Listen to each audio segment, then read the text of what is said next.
Taurus, isang tahimik na laban ang magtatapos sa iyong pabor. Taurus, paano kung sabihin ko sa iyo na ang laban na matagal mong tinatahak ng tahimik ay sa wakas ay matatapos na, at hindi sa pagkatalo, kundi sa tagumpay. Walang nakakita sa iyong mga luha. Walang nakarinig sa mga dasal na binitiwan mo sa gabi. Sa labas, mukhang kalmado ka, malakas at hindi matitinan. Ngunit sa loob, bitbit mo ang bigat na halos sumira sa iyo. Ang stress, ang pagtataksil, ang pinansyal na pressure, ang emosyonal na pagod. Hindi ka nagreklamo, tiniis mo lahat. At iyon mismo ang dahilan kung bakit ang universo ay malapit ng kumilos sa iyong pabor. Ito ay hindi parusa. Hindi rin ito malas. Ito ay paghahanda. Bawat pagkaantala, bawat pagtanggi, bawat nakasarang pintuan ay humuhubog sa iyo para sa mas malaking bagay. Ngayon, may nagbabago. Tahimik. Malakas. Banal. Taurus, ang tahimik mong digmaan ay magtatapos na. At ang kinalabasan? Sisimangha ang mga taong akala nila ay ikaw ay natatalo. Taurus, matagal mo nang nilalabanan ang isang digmaan na walang ibang nakakaalam. Hindi ito maingay. Hindi ito dramatiko. Walang pampublikong pagtatalo o mga sumasabog na argumento. Sa halip, ito ay isang tahimik na laban, nilabanan sa iyong isipan, sa iyong puso, at sa likod ng mga saradong pinto. At dahil ikaw ay Taurus, pinili mo ang lakas kaysa sa ingay. Pinili mo ang pasensya kaysa sa agarang reaksyon. Pinili mo ang dignidad kaysa sa paghihiganti. Ngunit maging tapat tayo, hindi ito naging madali. May mga gabi na kinu-question mo ang iyong sarili. Mga sandaling nagtataka ka kung sulit ba ang manatiling malakas. Mga panahon na pakiramdam mo ay hindi ka napapansin, minamaliit o napapalitan. Dinala mo ang mga responsibilidad ng hindi nagrereklamo. Nilunok mo ang mga salitang nais mong sabihin. Pinanood mo ang ibang tao na hindi ka naintindihan habang nanatili kang kalmado sa ibabaw. Ang hindi alam ng iba, ang iyong katahimikan ay hindi kahinaan. Ito ay disiplina. Ito ay pananampalataya. Ito ay kontrol sa sarili. At habang tahimik mong tiniis ang lahat, may mas dakilang nangyayari sa likod ng mga eksena. Ang mga pagkaantala ay nagpoprotekta sa iyo. Ang mga pagtanggi ay nagrerehistro sa iyo sa tamang direksyon. Ang mga nakasarang pintuan ay pumipigil sa kabuluhang hindi mo pa nakikita. Taurus, ito ay hindi pagpapabaya ng universo sa iyo. Ito ay paghahanda ng universo para sa iyong tagumpay ng pribado. Dahil kapag natapos na ang iyong tahimik na laban, hindi lang ito magtatapos. Magtatapos ito sa iyong pabor at sa paraang magpapatunay na ang iyong pasensya ay hindi nasayang. Taurus, halina't lumalim tayo. Ito ay hindi basta maliit na hamon. Hindi ito simpleng masamang linggo o pansamantalang hindi pagkakaintindihan. Ito ay isang bagay na sumubok sa iyong espiritu. Isang bagay na pilit kang pinatubo sa mga paraan na hindi mo hiniling. Nanahimik ka kahit gusto mong sumigaw. Nanatili kang tapat kahit ang iba ay hindi pare-pareho. Nanatili kang determinado kahit mas madali sanang sumuko. At iyon ang bahagi na bihira pag-usapan ng iba. Nakikita ng tao ang iyong kalmadong mukha, ang maayos mong rutina, ang iyong ngiting, ayos lang ako. Ngunit hindi nila nakita ang pag-aalala na bumibisita sa iyo tuwing gabi. Hindi nila nakita kung paano mo paulit-ulit na binabalik sa isip ang mga pag-uusap. Hindi nila nakita kung paano mo kinu-question kung sobra ka bang nagbibigay at kulang ang natatanggap mo. Ilan sa inyo ay nilabanan ito sa mga relasyon, nagmamahal sa isang tao na unti-unting lumalayo. Ilan sa inyo ay nilabanan ito sa trabaho, nagsusumikap habang ang iba ang nakakatanggap ng pagkilala. Ilan sa inyo ay nilabanan ito sa pananalapi, iniipit ang bawat piso, bawat yaman, sinusubukang manatiling matatag habang tumataas ang pressure. At sa kabila ng lahat, hindi ka nag-break. Iyon ang milagro. Dahil ang enerhiya ng Taurus ay tahimik na lakas. Hindi ka sumasabog. Tiniis mo. Nilulun mo ang pressure tulad ng lupa mismo. Ngunit kahit ang pinakamalakas na lupa ay nanginginig kapag sobra na ang pasaning dala nito sa matagal na panahon. Maaaring kamakailan ay nakaramdam ka ng pagod. Emosyonal na drained. Spiritual na nalilito. Nagtatanong, kailan magbabago ito? Kailan na ang pagkakataon ko? Narito ang hindi mo nakita, habang ikaw ay nakaliligtas, ikaw rin ay nagbabago. Bawat luha ay nagpapatibay sa iyong intuition. Bawat pagkadismaya ay nagpatalas sa iyong kamalayan. Bawat pagkaantala ay nagtayo ng iyong pasensya tungo sa di matitinag na karunungan. Ang labang ito ay hindi nilikha para sirain ka. Nilikha ito para ipakita ka. At ngayon, Taurus, nagbabago na ang enerhiya. Taurus, bago pa man maging malinaw ang tagumpay, laging lumilitaw muna ang mga palatandaan. At kahit napansin mo man o hindi nandoon sila. Napapansin mo ba ang mga paulit-ulit na numero kamakailan? 111 kapag tinitingnan mo ang oras. 222 sa mga sandali ng pag-aalinlangan. 444 kapag naramdaman mong napapabigat ka. Pati 555 sa mga oras na tila lahat ay hindi tiyak. Ito ay hindi mga pagkakataon lamang. Ang 111 ay nagpapaalala na makapangyarihan ang iyong mga iniisip. Kahit na nakaramdam ka ng panghihina, ang iyong isipan ay nagtatanim ng mga binhi para sa iyong susunod na kabanata. Ang 222 ay mensahe ng balance, isang tahimik na bulong na nagsasabing manatiling matiisin. Ang para sa iyo ay unti-unting nag-aayos sa likod ng mga eksena. Ang 444 ay proteksyon. Isang espiritual na kalasag sa iyo nang hindi mo pa man namamalayan na pinoprotektahan ka mula sa mas masahol na bagay. At ang 555, ito ay pagbabago.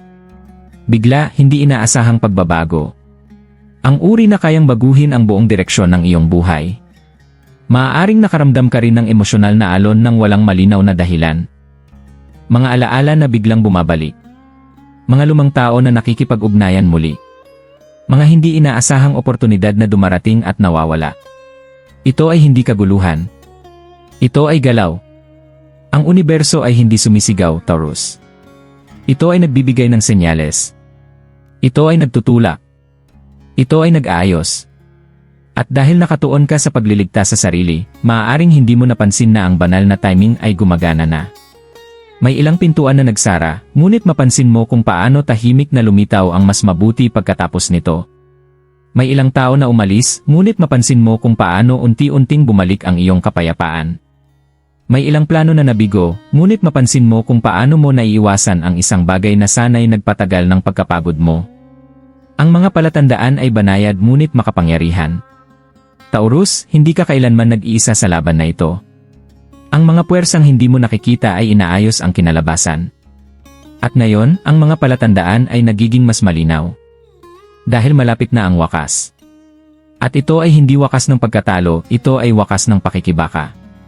Taurus, ngayon ay panahon na para maunawaan kung bakit kinakailangan ang iyong tahimik na laban, at kung bakit ka pinrotektahan sa mga paraang hindi mo palaging nakikita.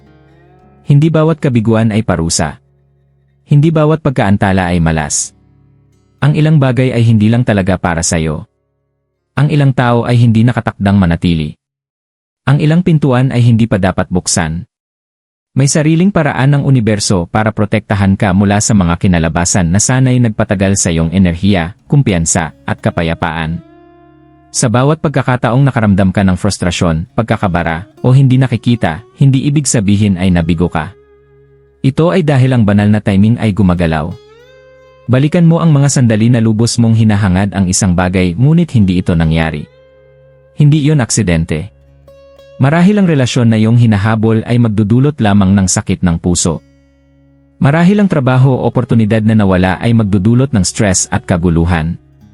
Marahil ang pinansyal na panganib na tila maliit ay maghihila sa iyo sa mas malalim na pakikibaka. Taurus, ang iyong pasensya, tahimik na pagtitiis, at pananampalataya ay humuhubog ng isang di nakikitang kalasag sa paligid mo. Kahit na nagdududa ang iyong puso, kahit kinukwestiyon ng iyong isip, kahit hinuhusgahan ka ng iba, tahimik kang pinoprotektahan ng universo.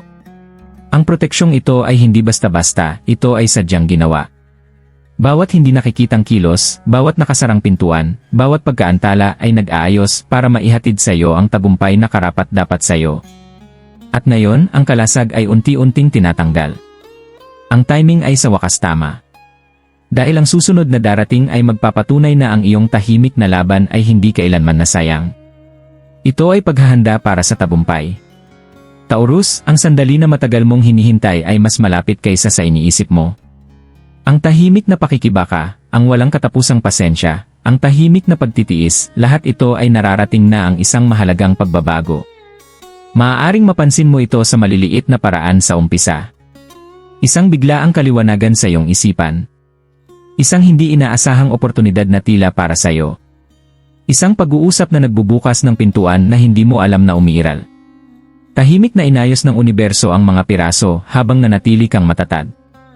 Ito ang punto ng pagbabago. Ang di nakikitang bigat ay nagsisimulang mawala. Ang dati mabigat, ngayoy kaya ng hawakan. Ang dati imposible, ngayoy abot kamay na. Ang dati nakakalito, ngayoy biglang nagkakaroon ng kahulugan. Mapapansin ng mga taong nagduda sa iyo ang pagbabago.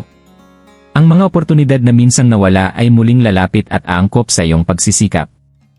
Ang iyong intuition, na pinatalas ng lahat ng tahimik na pakikibaka, ay gagabay sa iyo sa tamang landas.